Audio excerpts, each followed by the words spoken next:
Okay, so there's been some changes since the last time you saw this car. Stop the video. Okay, these are my opinions. I do what works for me. It may not work for you. Some people may say I'm full of crap and I don't know what I'm talking about, and they do things a different way. That's fine. Everybody's car is different. Everybody's driving style is different. Everybody's road is different. So these are my opinions. Take them or leave them. Okay, back to the video. You saw with a different body on it. And this is my DR10 project. So a few changes that I've made here. This is a McAllister's body mounting system. I reused the stock rear mount because I like these and I like to be able to adjust them. You just pull out one screw here and then you can slide this up or down, put the screw back in, and it's set where you want it. But I definitely like the extension. Puts it farther back on the body. And still got the Tekin RS Pro Black Edition. One thing that's probably stood out from before, I've got Proline Prospect shocks. Now on this car I've got rears all the way around, in the front and in the rear. I've had to put some limiters on the inside because if it droops too far then the axles want to come out of the drive shafts. And I've got the rears also in the front. The rears are a little bit longer than the front shocks, so unless you want to make some changes, you can see right there I've put some stops in it so it only comes up so far, and no limiters on the inside, because basically I want as much droop as possible. This is about the normal ride height and it can go all the way down. I don't want to be pulling wheelies, and when the front end starts to come up, and I'll show you that in a video that I'm going to input here, you'll see that the front end comes up and these tires extend all the way down, and just off the hit they don't start spinning, but then they touch the ground again and I've got steering. And we have the Reefs 299. And if you're going to build one of these, you definitely want to get yourself a good steering servo, because I had an older servo that I had laying around and it would not recenter. And recentering is key to these cars, because if you have to do a little bit of correction off the start, you want to be able to let it go back to neutral and be straight, not have to correct it to get it to be straight. The cheaper servos, you steer this way and it comes back almost to center. You steer this way and it comes back almost to center. And it's just not working out. I just like this because it's body post. And the main reason why, and I'll show you on the body in a second here, is I got rid of the extra piece that they had on top for the body mount, because that just raised this up. And as you can see here on the body, those marks are from that body mount that sticks up above the shock mount. I don't know if you can see it here, but there's actually indentations, or actually dents going up. You can see it there in the blinds. You can see how they move. So there's actually a dent in the hood, and I didn't like that. If you're curious, this is a Redline 6000 milliamp 130C. I've got stickers on it so you can't see it's a 6000, and it's just a 2S, and it's a 130C. There it is. These work out pretty well. I number my batteries so I know which one I use, and basically the rule for me is in my battery box, this is charged. And if this is upside down, turned the other way, it's not charged, or it's in storage. So currently in the rear here we have a Punisher 13.5 or 13.5 turn outlaw motor. They call it outlaw because it's not sanctioned by Roar.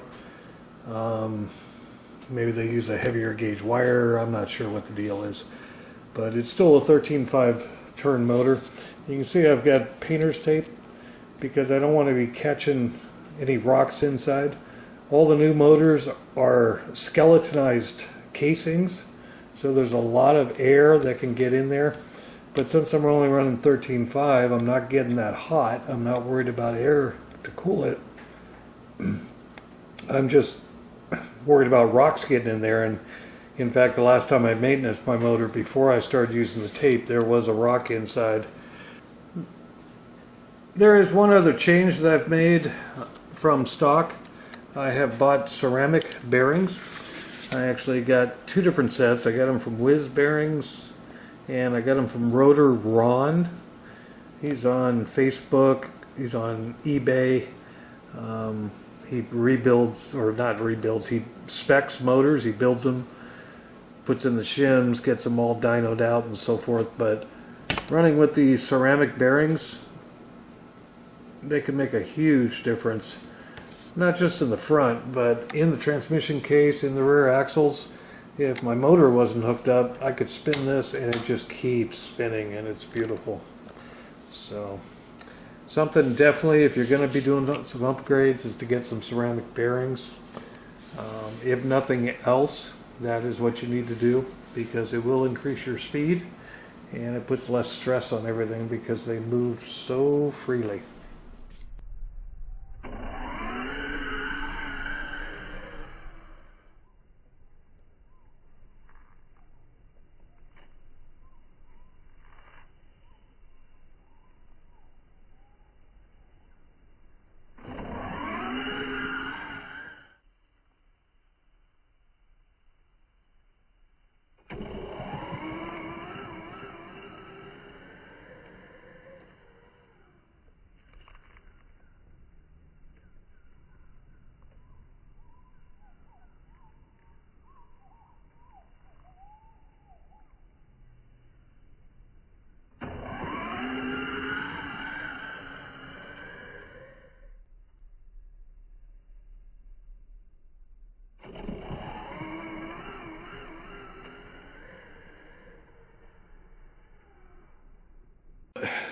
Wheel droop is the amount that the wheel will fall when load is taken off of it.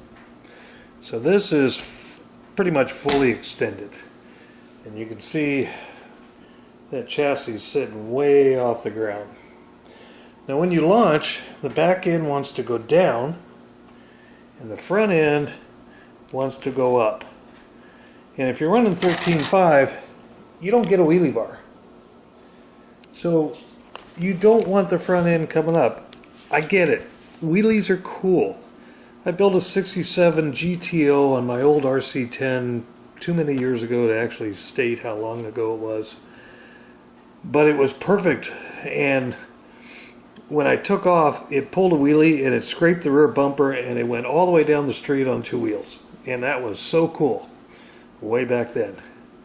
But normal ride height on this car is about there. And you can see I've got a rake going on now. So the front end is down low, back end is up a little bit higher. Because like I said, when you take off, that back end wants to droop. And that'll show up in the other video I'm going to put on here. But the front end wants to lift. And you want those tires to stay in contact with the ground so you can actually steer. I don't care how well you got your car set up, there's a chance wind, the curvature of the road, whatever is going to want to make that car go left or right. But if your front end stays on the ground, then you're going to have steering. But you can see, like I said, that is about where I like to start. When I get up to the line, I put my car down and I push the front end down just a little bit. So I've got that rake, and now I've got wheel droop available when it launches. You can see how much there is there. Because again, if you don't have the wheel droop, that's what's happening. And now you got no steering.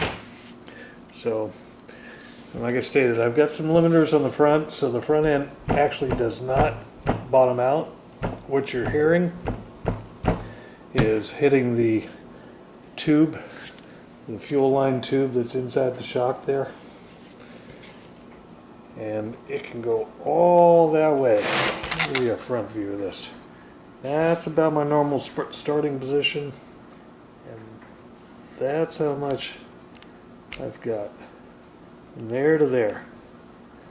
Once it gets past this point, front tires come off, and now you're skiing. Hopefully you've got a good road. So just wanted to mention that if you're going to run 13.5, of course if you're going to run the no prep modified class, you're going to have a wheelie bar. Some guys like to ride that wheelie bar all the way down. I think they're losing speed, but hey, what do I know? I've only started this a few months ago. So, again, in the rear, and I've got some video of this. You see these drive axles. This one's a little easier to see. Drive axle's got a slight downward towards the wheel. And the reason that is because when I launch, the back end wants to go like this, but centrifugal force wants to force those axles straight out. So I like it to be able to squat, which applies weight to the rear end, giving better traction, and then centrifugal force is going to bring it back to right about there for the whole run down. And in the front, it's going to launch like this. It's going to go up, and then the air on the body is going to push that front end back down. So you're going to have that natural rake giving you the aerodynamics that you're looking for. So, like I said, it's my opinion. I am certainly no expert on this, but it's something you might consider when you're putting one together.